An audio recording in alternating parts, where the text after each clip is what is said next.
Hi everybody, it's Karen Money Williams here with another fresh edition of Poupée Theater, where the puppets, or poupée with a French accent, help us understand and explore law of attraction. Now, with that intro, we have somebody in the studio who's been here before, and she has a burning question. Come on in, Allie. Come on in. Come on in, hun. Hello, everybody. Hi, Allie. Oh, wow, you got something in your mouth there. Is this part of your lunch? Yes, I had that for lunch and it didn't all digest. Okay, I could have guessed that. I'm going to put that right over there, and then you can have it back when you leave the studio. But first, I understand you have a burning question. Now, what is that about? And please present it here and now. Well, I want to be a healer. I want to heal people. You want to heal people. You want to be a healer. Okay. May I ask what has prompted you to want to do this? Well, I'm tired of hearing people's health problems. I want to fix them all up. You want to fix them all up. Okay. You know, it's a worthy goal in many ways, and there are many ways to go about it. I think healing and healers come in many forms, including doctors and including far out types too, but there's something really important to know about it. Well, what's that? I want to know it and I want to know it now. Okay, hold on to your incisors. It's so funny because I was just listening to an older Abraham-Hicks cassette tape. It was from, I think, September of the year 2000, and they were in Chicago. It's a workshop that they did then, and even though it's older, the message is just as current as anything that they share today. And if you don't mind, I would like to have it come right from the horse's mouth, so to speak. Let's hear what Abraham has to say about healing. I think you'll get some clarity. All right, I always like clarity. Well, I like clarity too. Okay, let's just reach right over here. Oh, wow. Okay, and let's just see what Abraham has to say about healing. I noticed that you don't talk, in my religion we practice spiritual healing. I noticed that you don't talk a lot about healing. Is there a reason for that? You have done some tapes on but you know specifically, you know what I'm asking specifically? Well, we talk about healing endlessly. We just use different words for it. When we talk about releasing the thought and allowing the cork to float, that's what healing is. We talk about the natural well-being. In other words, what we are wanting you to do is distract yourself from anything that is holding you in a place of not well-being.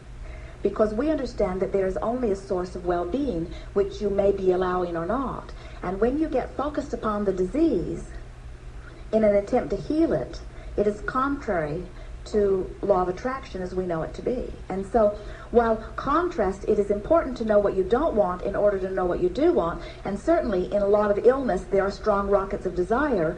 We want to get right to the rocket of desire and right to the finding the feeling place of that in order to allow. You've heard us say, your body is like this pitcher of water. You are mostly water too. And the cells of your body are consciousness that are continually asking. And when anyone, a cell or an amoeba or a full-fledged human, is asking, the non-physical energy is answering. And so as the cells who know intricately, infinitely what to do for the balance of any body, as they are asking, the only reason that anybody is not well is because they're holding themselves in thought, usually pushing against something not wanted, which is causing a vibrational barrier is too strong of word, blockage is too strong of word, hindrance to the well-being that would be there otherwise. So the cells ask, the non-physical energy answers, but the worry keeps it from happening, or the concern keeps it from happening. So our work is about releasing the worry, or releasing the regret, or releasing the guilt, or releasing the concern in order to allow the cells to receive what they're asking for, and then well-being must be the experience of that. But if we start talking about your disease and calling attention to that, usually it is counterproductive. We do not see very many people in a state of allowing the energy to flow while they are working on their illness. what I've incorporating what you've taught, what I've learned from you, and what I've learned from Science of Mind, my focus basically been in treating for anyone is to focus on the well-being, and that covers it all. Yes. I think. Yes, it does. Yes, it does. And sometimes you have to do a bit of a dog and pony show in order to get their attention upon the well-being. But if you stay at it long enough, most of them were raised to it because it is their most intimate desire. They were born wanting that. They are wired to feel that.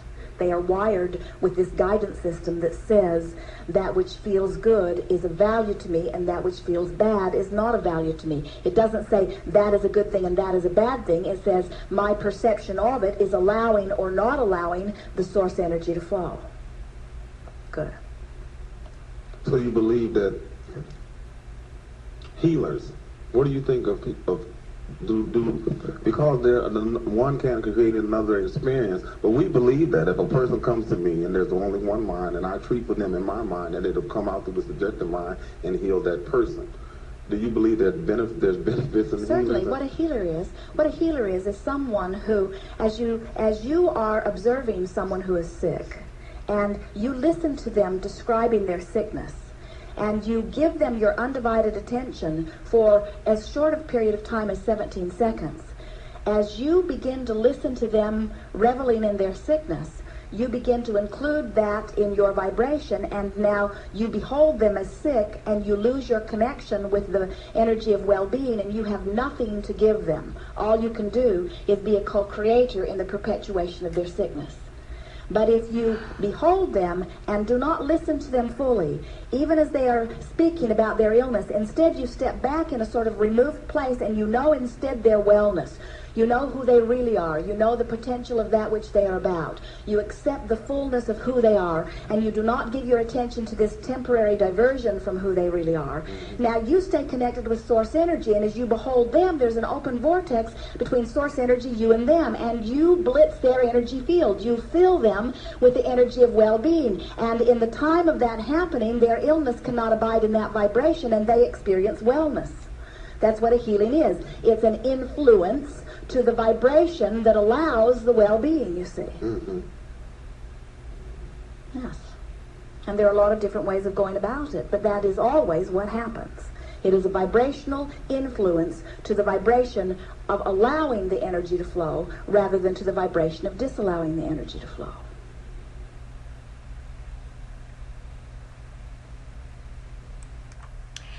So, Missy, did that give you some clarity? Yes, I think it did. So if you just, you don't want to just focus on their ailments. You know, I used to do Reiki healing with folks, and I learned that, you know, as they told me what the problem was, and I focused on the problem, and I tried to ferret out the energy blockage that was supposedly causing the problem, it's like we were just all co-creating more trouble. And I think this is a hugely important teaching aspect of Abraham's teaching about healing. You can certainly influence people to wellness and their natural well-being as you behold them as they really are, which is well, and as you speak soothing words and encourage them to think in soothing ways, and as Abraham says, just distract them. Do a dog and pony and alligator show if you need to. Just help them to focus on anything but the problem. It's counterproductive to focus on the problem.